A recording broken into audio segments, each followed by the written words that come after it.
ایک تابعی بزرگ تھے حضرت ابو عبد الرحمن فروغ صاحب تاریخ بغداد نے لکھا ہے، وہ جہاد پہ چلے گئے، 30,000 دینار اپنی بیوی کو جاتے دفعہ دے گئے، کہنے لگے لو پاس رکھ لو، اور بیٹا بھی ماں کی گود میں ہی تھا، کچھ نے لکھا پیدا ہو چکے تھے، کچھ کا کہنا ہے کہ ان کے جانے کے 1-2 ماہ بعد بیٹے کی ولادت ہوئی، اور بیٹے کا نام کیا ہے؟ ربیعہ بن ابو عبد الرحمن، اور یہ بیٹے وہ ہیں جو حضرت امام مالک جیسے لوگوں کے استاد ہیں، حضرت حسن بصری جیسے لوگوں نے ان سے پڑھا، خود جہاد پہ چلے گئے۔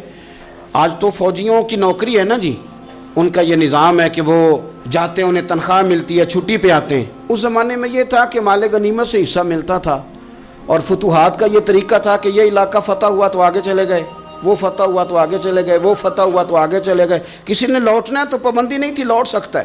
کچھ لوگ جہاد میں ہی رہتے تھے۔ حضرت ابو عبد الرحمن فروغ 27 سال جہاد میں رہے، 27 سال۔ یہاں تو خاوند باہر ہو تو بہت ساری عورتیں کہہ دیتی ہیں کہ تیرے ابے نے تو صرف پیسے کمائے، مصیبتیں تو ساری میں نے دیکھی ہیں۔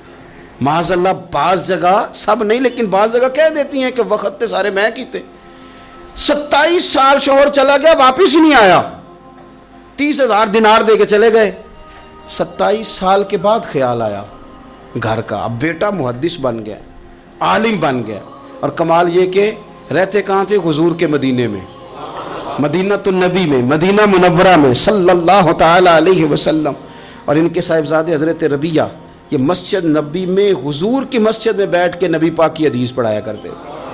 آئے گھر، دروازے پہ دستک دی، صاحبزادے نے دروازہ کھولا، نہ باپ بیٹے کو پہچانتا ہے نہ بیٹا باپ کو۔ جناب ابو عبد الرحمن اندر داخل ہونے لگے تو صاحبزادے نے کہا بوڑھے میاں میرے گھر میں بغیر اجازت کے کیوں داخل ہو رہے ہیں؟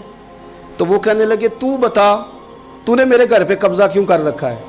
اب جب بات زیادہ بڑھ گئی تو دونوں جانب سے لوگ جمع ہو گئے، شور اٹھا تو اندر سے والدہ نے سنا، پردہ سرکا کے دیکھا کہ میرے شوہر آ گئے 27 سال کے بعد، 27 سال کے بعد۔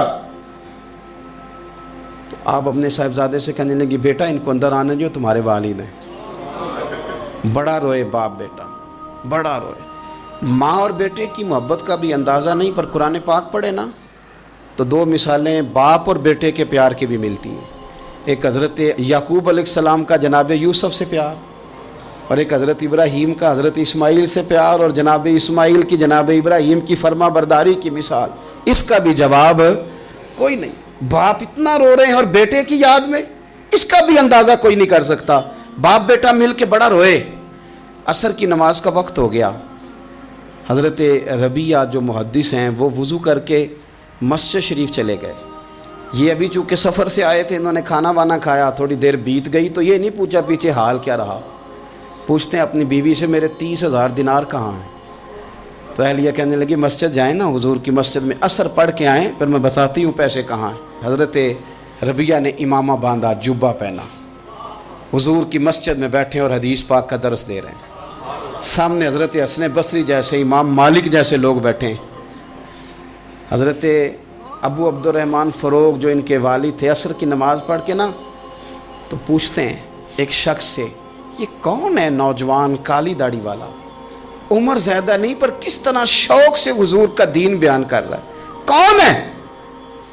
تو بتانے والے نے کہا کہ حضور ایک نا ابو عبد الرحمن نام کے بزرگ ہیں، وہ 27 سال سے جہاد میں گئے ہوئے ہیں، یہ ان کا بیٹا ہے۔ یہ سنا کہ میرا پتر اتنا بڑا عالم، چھم چھم آنسو بہے، داڑھی بھر گئی آنسو، حضور کی مسجد میں تشکر کے آنسو، خوب روئے، خوب روئے۔ اٹھے گھر گئے، اور جب آنسوؤں بھرا چہرہ لے کے گھر آئے تو اماں ساری بات ہی سمجھ گئی، کہنے لگی دیکھا ہے وہ بیٹے کو حدیث پڑھاتے، اب پتہ چلا میں نے آپ کے 30,000 دینار کہاں خرچ کیے، میں نے آپ کا پیسہ ضائع تو نہیں کیا۔ تو حضرت ابو عبد الرحمن فروغ فرمانے لگے رب تجھے صلہ دے اور میری طرف سے بھی دے، تو نے تو کمال کر دیا ہے۔ حدیث تیرا بیٹا پڑھا رہا تھا اور قد میرا اونچا ہوتا جا رہا تھا، سبق تیرا بیٹا دے رہا تھا اور یوں لگ رہا تھا کہ درجے میرے بلند ہو رہے ہیں۔ تو ماؤں نے کمال کیا، انقلاب کیا، بیٹیوں نے، بہنوں نے دین کے لیے ہمیشہ اپنا کردار پیش کیا۔